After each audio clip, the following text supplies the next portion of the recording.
Nous voici dans le module qui est réservé bien évidemment aux plateformes d'analyse et brokers.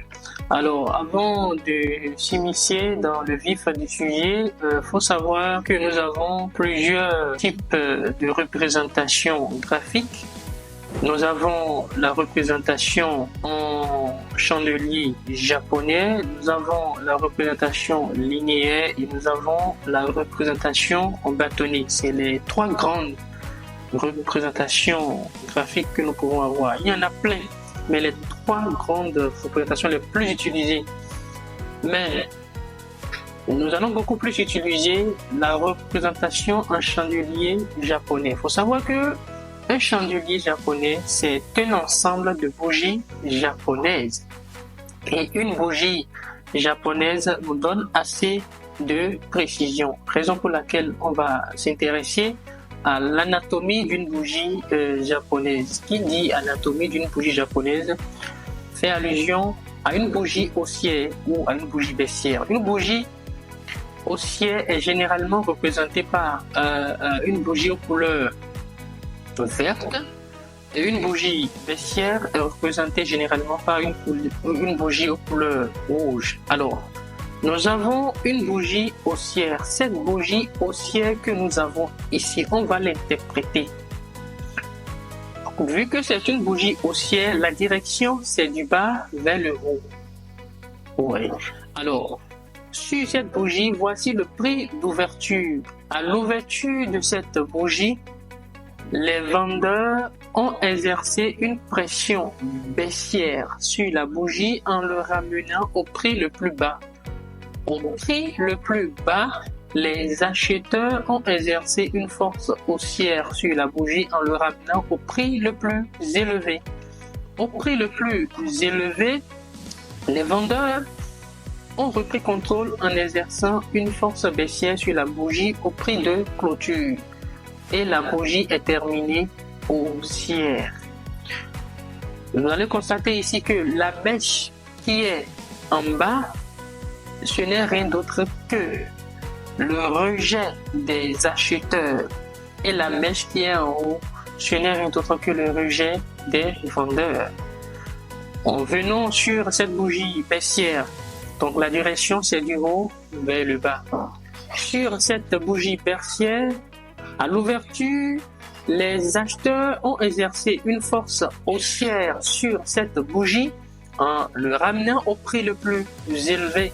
Au prix le plus élevé, les vendeurs ont repris contrôle en exerçant une force baissière sur la bougie jusqu'au prix le plus bas.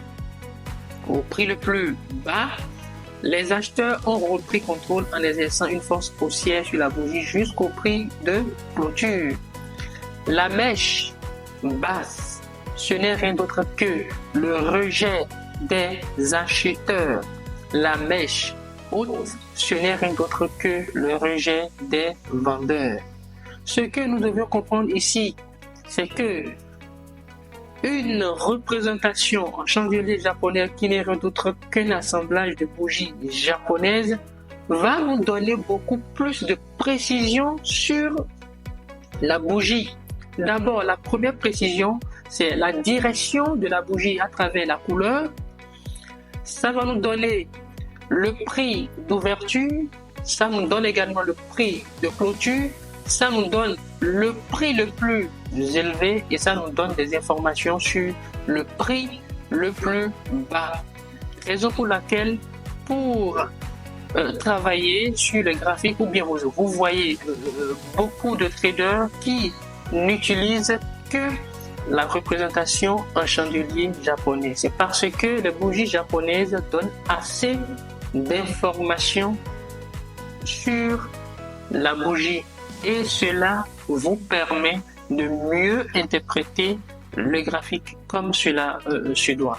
Alors, il faut savoir que quand on parle de plateforme de trading, nous avons des plateformes d'analyse et nous avons des plateformes d'analyse et de prise de position. Plateformes d'analyse et de prise de position sont MT4, MT5. La plateforme d'analyse simplement, c'est le TradingView et le TradingView Binary. Ce que vous devez comprendre ici, c'est que vous allez utiliser TradingView ou TradingView Binary simplement pour analyser.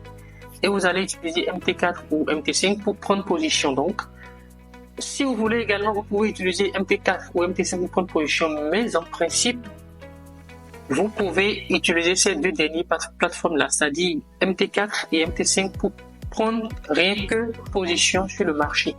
Vous pouvez l'utiliser pour analyser, c'est au choix. Mais il est préférable de faire vos analyses sur TradingView ou bien TradingView Binary, vu la qualité des bougies et vu la qualité de l'interface de travail.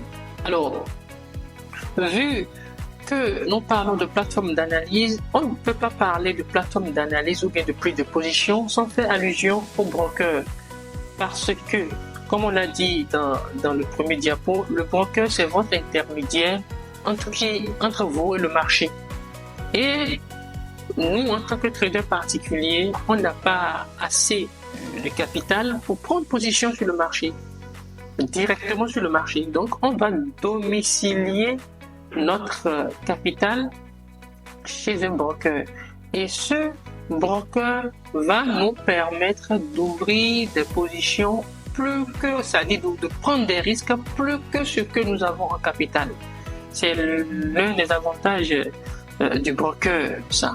Vous voyez, le broker va se charger d'exécuter vos ordres sur le marché boursier.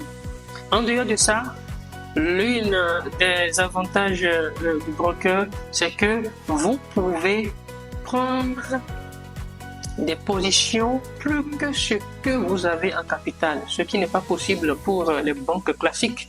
Pour une banque classique, si vous avez un montant de 100 000 dans votre compte, vous ne pouvez pas faire des opérations comme quelqu'un qui a 200 000 à la banque. Alors que chez le broker, si vous avez un capital de $100 chez le broker, il peut vous permettre de prendre position comme quelqu'un qui a $100 x 10 sur le marché. C'est de là qu'intervient l'effet de levier.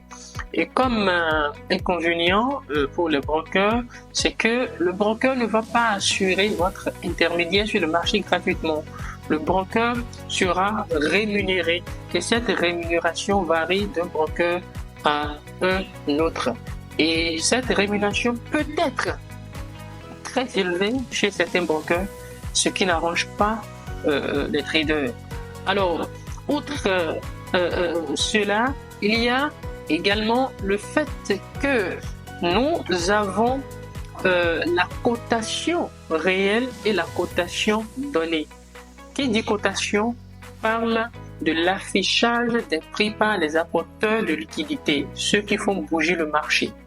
Alors, quand nous prenons le marché du Forex par exemple, ici nous avons NZD-CAD, le XAUUSD qui n'est rien d'autre que le dollar américain contre l'or. Vous allez constater qu'il y a des chiffres au milieu. Ici, ces chiffres ne sont rien d'autre que la cotation réelle. Alors qu'ici, les chiffres qui sont complètement vers la fin ici, ce n'est rien d'autre que la cotation donnée. Vous allez constater que la cotation ou les cotations données diffèrent légèrement de la cotation réelle. Cela est dû à la rémunération du broker, parce que le broker aura son bénéfice sur l'actif, n'importe quel actif que vous voulez négocier, puisqu'il est votre intermédiaire entre le marché et ce rôle ne va pas être joué gratuitement. Alors, il faut comprendre que sur le marché du Forex, par exemple, nous avons les paires de devises, nous avons l'appréciation d'une devise par rapport à une autre devise. Et il faut comprendre que les devises sont cotées de cette manière. Si vous avez les devises, les paires de devises dans lesquelles vous avez le dollar américain, vous allez vous arrêter sur le 4e chiffre après la virgule pour calculer votre pips. Le pips, ce n'est rien d'autre qu'une unité de variation d'un actif sur le marché boursier. Quand nous prenons euro USD égale 1.100 215, cela veut dire que 1 euro vaut 1.13 215 $. Vu que il y a le dollar dans cette paire, pour calculer notre variation, la variation de prix de cette paire de devises, nous allons nous arrêter sur le 4e chiffre après la virgule. Mais s'il s'agit des paires de devises comportant le yen japonais qu'on appelle JPY, nous allons nous arrêter sur le 2e chiffre après la virgule pour calculer la variation de pips, l'unité de variation d'une paire de devises d'un actif sur le marché boursier. Alors, on parlait de la cotation donnée, de la cotation réelle qui n'est rien d'autre qu'une rémunération du broker. Il faut savoir que la rémunération, le broker, sa rémunération dépend de deux choses. Premièrement, le spread. Le spread, ce n'est rien d'autre que ce que nous disons. Et ici, la différence de cotation. La différence de cotation, ça c'est le spread qui n'est rien d'autre qu'une variable. Vous voyez, différence entre le bid et le ask. La différence entre l'offre et la demande. Et également, il y a également la commission. La rémunération qu'aura le broker sur chaque position prise. Et ça, c'est une constante. Il faut savoir que le spread n'est pas seulement la rémunération du broker. La rémunération du broker dépend de deux grandes choses, à savoir le spread qui n'est rien d'autre que la différence entre l'offre et la demande, c'est-à-dire la différence entre le bid et le ask. Et également la commission qui n'est rien d'autre que la rémunération qu'aura le broker sur chaque position que vous allez prendre. Alors, voilà les deux variables de rémunération du broker.